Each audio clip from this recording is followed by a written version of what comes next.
নমস্কার বন্ধুরা, আশা করি সবাই ভালো আছেন। তো বন্ধুরা, এখন আমি যে ছবিটা রিভিউ করব সেই ছবিটার নাম হলো যোদ্ধা।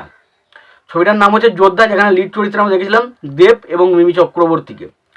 তো সত্যি কথা বলতে যোদ্ধা ছবিটা আমার একদমই পছন্দ হয়নি।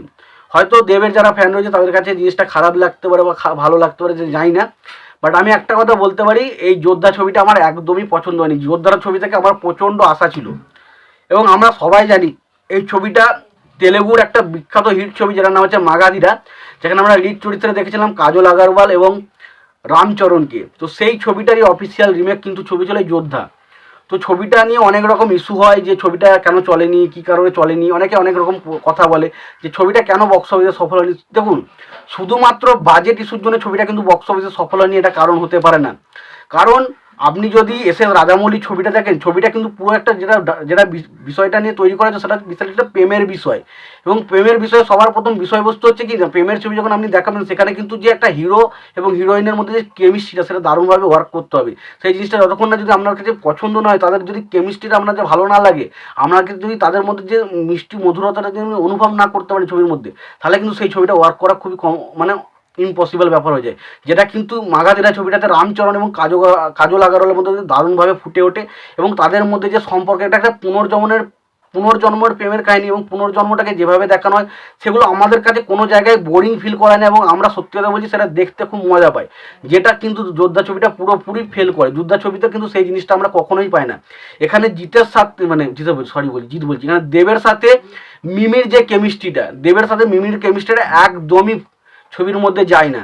মানে এখানে রামচরণ এবং কাজল আগারকে যত সুন্দর লাগে, এখানে মিমিকে এবং দেবকে ততটাই ছবিটার মধ্যে বাজে লাগে, যেটা ছবির মধ্যে সব থেকে প্রথম বাজে পয়েন্ট, যেটার কারণে ছবিটাকে একদমই চলে না, চলার প্রথম চান্স।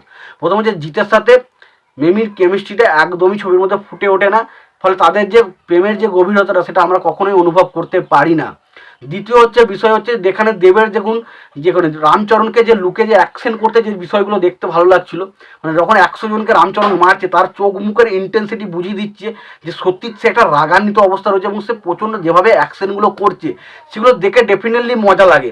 কিন্তু এখানে দেব যেখানে 100 জনকে মারছে, সেই জায়গাটা কোথাও না কোথাও মনে হয়েছে যে একটু প্রচণ্ড খামতি হয়ে গেছে। সেই শুধুমাত্র অ্যাকশনটা করছে সেটা নয়, তার পাশাপাশি চোখ মুখের যে এক্সপ্রেশন, যে আপনার যে রাগী ভাব, সেই জিনিসটা কিন্তু কোথাও যেন ফুটে ওঠে না ছবির মধ্যে, যেটা কিন্তু একটা প্রচণ্ড ফ্ল করেছে। এবং তার পাশাপাশি বাকি যে সমস্ত সাপোর্টিং কাস্টে, ধরুন রামচরণের মাগাধিরা ছবিতে যারা সাপোর্টিং কাস্টের যারা ছিল, সাপোর্টিং যারা প্রত্যেক কাজ, তাদের কাজ যতটা ভালো লাগে, এখানে কিন্তু সাপোর্টিং কাস্টের কাজটাও কিন্তু খুব একটা ভালো লাগেনি। এবং এখানে ধরুন রামচরণের যে ভিলেনের ক্যারেক্টারটা রেখেছিল, তাকে দেখে যতটা আমাদের ভয় লাগে, বা রামচরণের ক্যারেক্টার যতটা সে ইম্প্যাক্টফুল করেছিল, এখানে নাইজেল আকারকে ভিলেনের ক্যারেক্টারে নেওয়া হয়েছিল, কিন্তু তাকে কিন্তু সেই জায়গাটা কিন্তু মানায় না। তাকে কোথাও না কোথাও গিয়ে মনে হয় একটা অন্যরকমভাবে ভাব লাগে, তাকে দেখতে খুব একটা মানানসই লাগে না।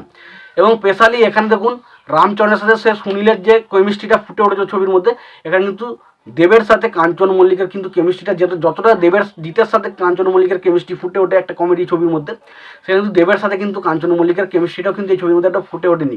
শুধুমাত্র বাজেট ইস্যু বা ছবিটা বাজেটের জন্য, এটা কিন্তু আমার মনে হয়নি ছবিটা বক্স অফিসে এই কারণে বিফল হয়েছে। কারণ ছবিটার মধ্যে অনেক, মানে ছবিটার যেটা মেন প্লট হচ্ছে প্রেমের বিষয়বস্তু, সেটাই কিন্তু ছবির মধ্যে একদমই ওয়ার্ক করেনি। দ্বিতীয় যেটা হচ্ছে সবচেয়ে প্লাস পয়েন্ট, সেটা হচ্ছে দেবের এবং মিমির কেমিস্ট্রিটা সুন্দরভাবে ফুটে ওঠার কথা ছিল, যেটা কিন্তু ছবির মধ্যে একদমই ফুটে ওঠেনি।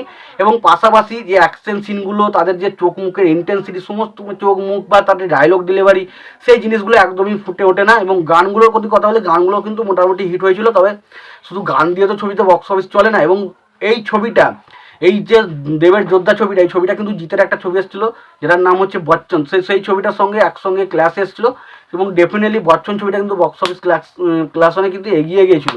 তবে আমি একটা কথা বলি, বচ্চন ছবিটা কিন্তু একটা মানে বাজে বিচ্ছিরিকর ছবি, কিন্তু তারপরেও ছবিটাকে মানুষ কিন্তু সাপোর্ট করেছিল বচ্চন ছবিটাকে। তার কারণ হচ্ছে একটাই, কারণ এখানে যোদ্ধা ছবিটার আগে মানুষ মাগাধিরা ছবিটা বারবার দেখেছে, এবং যখন ছবিটা দেখার পর মানুষ বুঝতে পারছে যোদ্ধা ছবিটাকে জাস্ট ওই ছবিটার ক্যাজেরা ছবি বানিয়ে দেওয়া হয়েছে, তখন কিন্তু ডেফিনেটলি সেই কারণে কিন্তু ছবিটা একদমই মানুষ কিন্তু আর দেখতে চায়নি।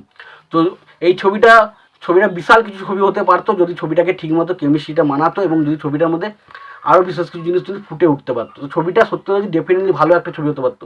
তো ছবিটা কখনোই ভালো ছবি হয়নি, যেই কারণে ছবিটা বক্স অফিসে একদমই সফল হয়নি। তো আমার এটাই মোটামুটি মতামত। তোমাদের কি মতামত রয়েছে তোমরা জানিও।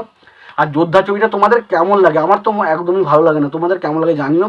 তবে এটুকু বলছি, দেখুন এটা আমি পরিষ্কার একটা সত্যি কথা বলছি, জানি হয়তো দেবের অনেক যারা ভক্ত হয়েছে তারা আমাকে গালাগাল দিতে আসতে পারো, তো তাদেরকে একটা কথাই বলবো যে আমি যে কথাগুলো বললাম সেগুলো দেখো, এবং যদি বিশ্বাস নয় এক পাশে মাগাধীরা ছবিটাকে দেখো এবং এক পাশে যোদ্ধা ছবিটাকে দেখো। যদি তোমাদের একবারের জন্য মনে হয় না যোদ্ধা ছবিটা ভালো লাগতো বা যোদ্ধা ছবিটা মাগাধীরার থেকে অনেক বেটার করছে বা কিছুটা সেম সেম গেছে তাও বলেছি আমি এরকম, তাহলে তখন আমি তখন আমি যা খুশি করবো তাই মেনে নেবো। বাট এটুকু বলতে হয় কিন্তু মাগাধীরার ধারে কাছেও ছবিটা কিছু হয়নি, অর্থাৎ মাগাধীরার মতো একটা ভালো কন্টেন্ট যখন আমরা পেয়ে যাচ্ছি, তারপর যখন ওই ছবিটারই রিমেক এসে একটা খাজা রিমেক হচ্ছে, সেই ছবিটা ডেফিনেটলি ভালো লাগবে না, এটা নিয়ে কোনো রকম সন্দেহ নেই। তো এটাই বলার ছিল।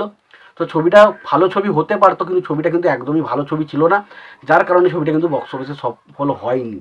তো তোমাদের এই বিষয়ে কি মতামত তোমরা জানিও। তোমাদের এই ভিডিওটি পছন্দ হয় লাইক কমেন্ট শেয়ার করে দিও। চ্যানেলটি যদি নতুন হয়ে থাকো অবশ্যই চ্যানেল সাবস্ক্রাইব করে নিয়ে পাশে বেল আইকনটা অবশ্যই প্রেস করে দিও। ভালো থেকো, সুস্থ থেকো, দেখাচ্ছে পরে ভিডিওতে।